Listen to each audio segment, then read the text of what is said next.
In this lesson, we will discuss the process of natural radioactivity. Now, what does radio means? Radio has something to do with radiation. So obviously the process of radioactivity is the process of emitting radiation. Now, what kind of radiations? We talked about electromagnetic radiations in about a couple of lessons ago. I'm sure you have now a clear picture of what electromagnetic radiations are. At the long wavelength region, you have the radio waves, then the infrared, the visible light, the ultraviolet, X-rays, gamma rays. They're all differing frequencies and energy values of electromagnetic radiations. There can be other types of radiations. Now, in this lesson, we are going to look at radiations that are thrown out or emitted by atoms or elements that are unstable. Now, what is an element that is unstable? The picture of the atom that we have evolved, that we came up with in the last couple of lessons, is we have the nucleus of the atom that contains protons and neutrons, and of course surrounded by electrons, and we spend a considerable amount of time describing that model of the atom. Now, in this lesson, we are only concerned with the nucleus. Radioactivity is a nuclear process, something that happens inside the nucleus. So we are not worried about the electron structure outside the nucleus. Now, we know that protons are positively charged particles. When you put a large number of these positively charged particles together, can you create stability inside the nucleus? Is it possible to hold them together peacefully so that you have the nucleus of a stable element? Well, sometimes it is possible, sometimes it is not. It depends on the combinations of neutrons and protons. In fact, the combination of these neutrons and protons is what actually creates the stability. Now, some combinations of neutrons and protons may not be conducive to stability. Some others may produce stability. So, what is an unstable nucleus? Now, atoms with too many neutrons or not quite enough can sometimes exist for a while, but they are unstable.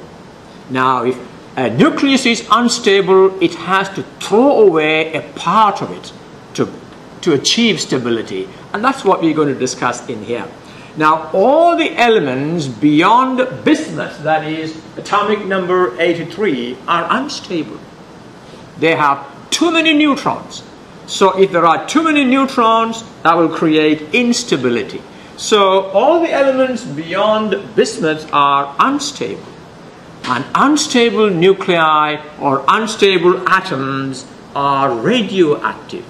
These nuclei change or decay. They decay by throwing out radiations. And what are these radiations? These radiations may be made of particles, or they may be just electromagnetic radiations, just energy. Now, throwing out particles or energy can result in stability. Just like if you have a group of people and there are two people creating trouble there, we can chuck them out, right, to create stability within that group. Now, radioactivity is the spontaneous emission of particles or energy from an atomic nucleus in order to create stability.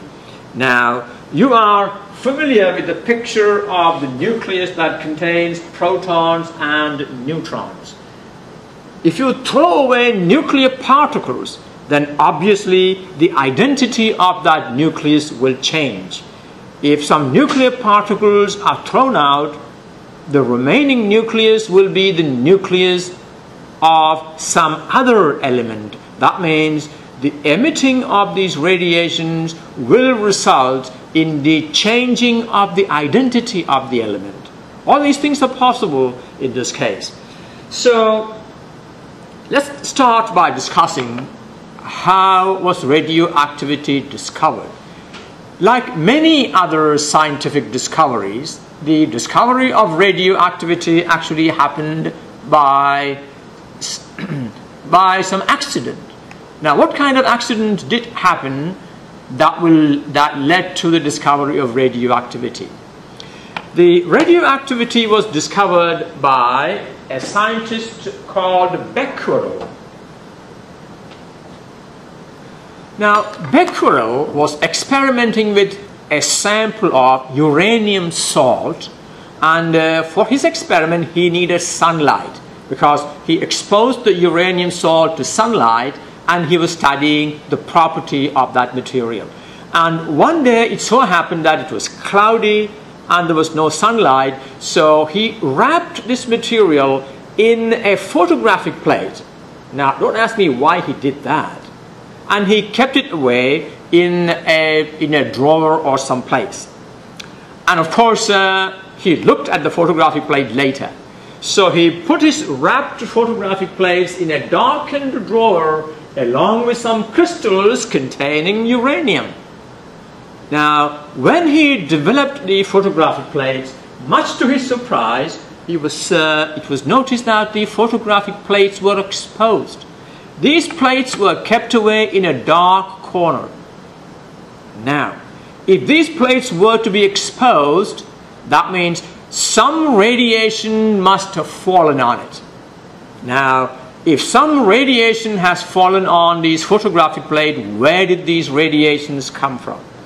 The only source for these radiations to come from is this uranium salt. Well, the emanations did not require the presence of initiating energy source. So obviously means that these radiations or emanations that came from the uranium salt did not need any initiating source like the sunlight or heating or electric discharge or any such initiating source. It happened spontaneously.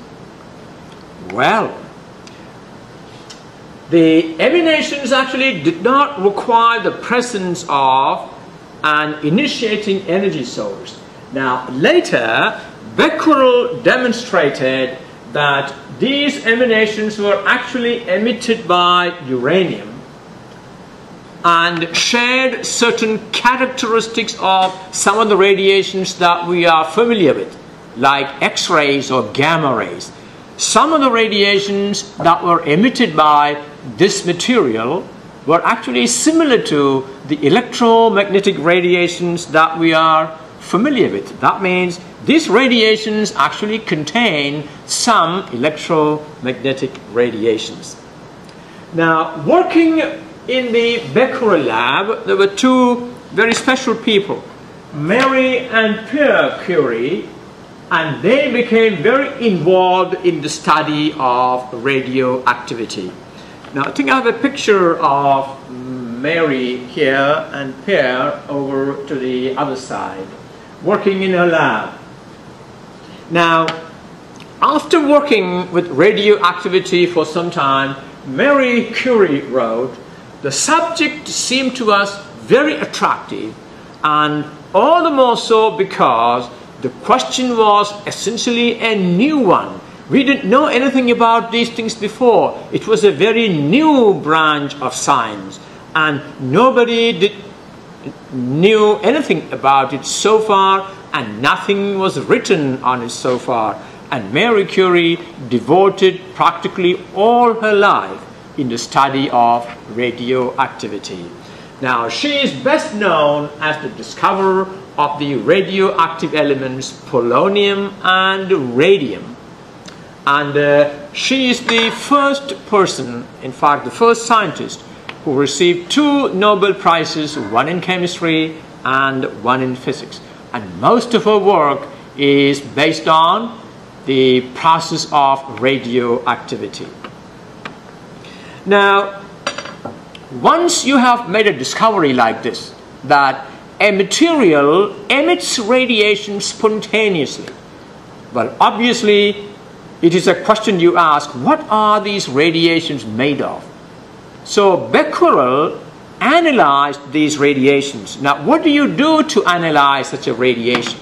Here I have a simple experimental setup that Becquerel used. Now, this is a magnet. That means in the region between the pole pieces of the magnet, there is very strong magnetic field. So the first thing Becquerel did was to subject these radiations to a magnetic field. Why? Why did he do that? Well, we know that electrically charged particles, when subjected to a magnetic field, will experience a force and they will move. Is that right? Now, a positively charged particle will experience a force in one direction. Negatively charged particles will experience a force in the other direction. Now, look at the result of the experiment. Of course, Becquerel had detecting devices all around this setup. Now, he found that the radiations emitted consisted of 3 different types of radiations. One radiation was deviated to the right, another radiation was deviated to the left, and the third type of radiation did not suffer any deviations at all. Well, that means if the radiation that is deviated to the right has positive charges, then the radiation that is deflected to the left must be carrying negative charges. And then what is this radiation that was not affected by the magnetic field at all? It must not be carrying any electric charge, or it could be simple electromagnetic radiations. So he identified 3 types of radiations as a result of an experiment like this. Now, one of them consists of massive positively charged particles. Now, how do you know they are massive? If you look at this picture, these particles deflected to the right did not suffer as much deviation as the particles on the left. Now, that suggests that these particles may be massive because they did not suffer a lot of deviation, whereas these particles that deflected to the left may be less massive. So one of the radiations Becquerel found are made up of massive particles, and they carry positive electric charge. A second type consisted of negatively charged particles, and they are less massive. A third type of radiation was not affected by the magnetic field, and they were found to be very high energy electromagnetic radiations. Now, give me some very high energy electromagnetic radiations. Give me the names of a couple of those. Well, very high energy electromagnetic radiations are X-rays and gamma rays. In fact, these radiations emitted as a result of radioactivity are actually gamma radiations. Now, you have these 3 types of radiations. Becquerel simply named them alpha, beta, and gamma radiations. Just like we call things we don't know much A, B, C, or X, Y, Z, these radiations were called alpha, beta, and gamma radiations. Now look at this picture. Alpha radiations are massive. They are actually part of the nucleus. Part of the nucleus breaks and gets thrown out. And there is a net positive charge. Beta radiations are very light particles. And gamma radiations are simply packets of very high energy photons, which are gamma rays. All right. Further studies showed that